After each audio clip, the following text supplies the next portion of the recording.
Good morning, Chairman Grassley, Ranking Member Durbin, and Senators.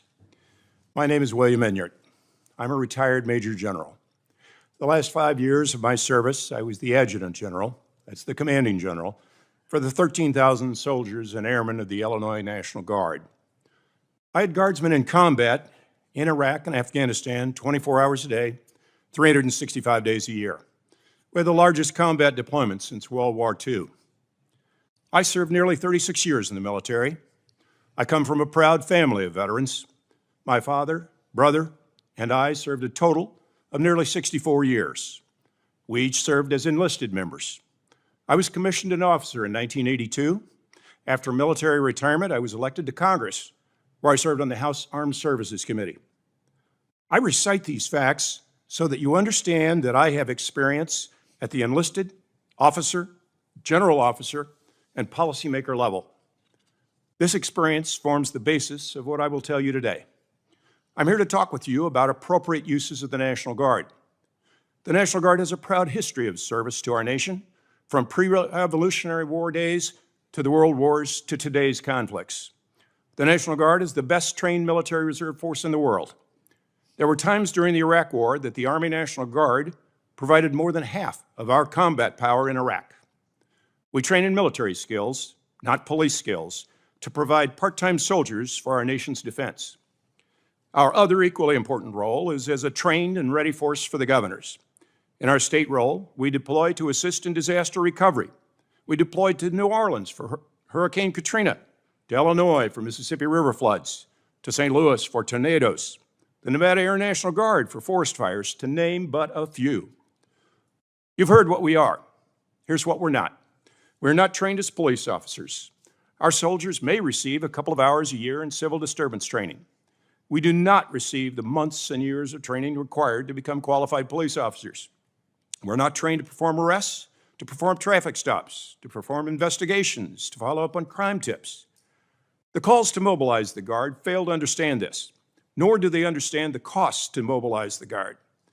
There's the cost to the taxpayer. The number I've heard for Los Angeles is $120 million for 4,000 guardsmen for 60 days. That's a high price tag for a stopgap measure. How many police officers could have been hired, trained, and put on the streets for $120 million? There's the cost to the Department of Defense and to FEMA. Every dollar spent on a misguided use is a dollar that can't be spent on training or equipping these soldiers, that can't be spent on their real mission. A dollar that isn't there for disaster response when the next hurricane hits New Orleans or the next tornado levels St. Louis. And there's the hidden costs to the soldiers and their families. These are part-time soldiers. They have jobs at home. They have educations they are missing. They have families who rely on them, employers who rely on them. Let me speak to you from a guardsman's heart. Sunday, my pastor at the Presbyterian Church in Belleville, Illinois, spoke about trust.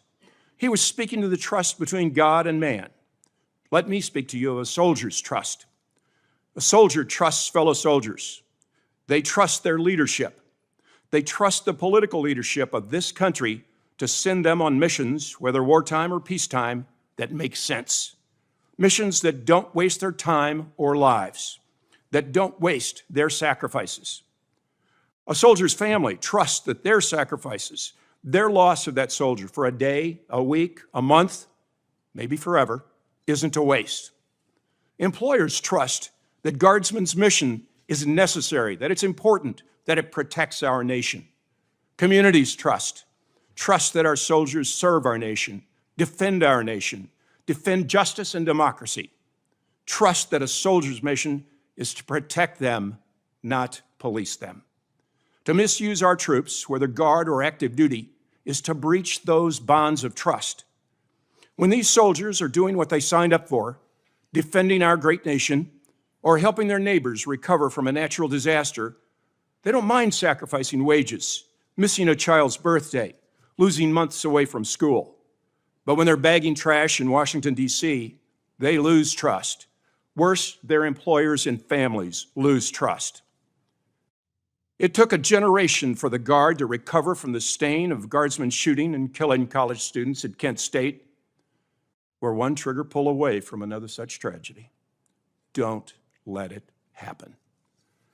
National Guard forces are for a real emergency, not a Band-Aid for long-standing problems that need a long-term solution. Thank you.